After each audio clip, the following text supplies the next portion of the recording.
যারা নিহত হয়েছে আহত হয়েছে তাদের ব্যাপারে আইনি ব্যবস্থা নিতে আমরা একমত, আমরা সাহায্য করতে চাই। কিন্তু এই আন্দোলনটাকে যদি আপনারা মনে করেন, এই আন্দোলনটারে যদি আপনারা মনে করেন যে এখন আপনারা সরকার পতন করবেন, আপনারা মাননীয় প্রধানমন্ত্রীকে কোনোভাবেই দেখতে চান না, তাই এই আন্দোলনে তো আমরা সব একমত না। এটা আমি বারবারই বলছি যে আমি ব্যারিস্টার সুমন, আমি একজন স্বতন্ত্র এমপি হিসাবে আমি তো আমার পতন চাইতে পারি না কারণ ছাড়া বা আমার বিরুদ্ধে অভিযোগ ছাড়া। এখন সরকার পতন মানে তো আমারও পতন আমি চাই।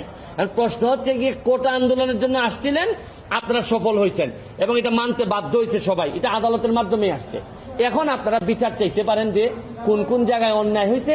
এবং আমি আপনাদের মাধ্যমে আরেকটা কথা বলতে চাই, আপনারা জানেন যে ডিবির যিনি হারুন সাহেব ছিলেন, এই যে হাইকোর্ট তাকে নিয়ে একটা কথা বলছে যে তামাশা, আপনি জাতির সাথে এটা তামাশা।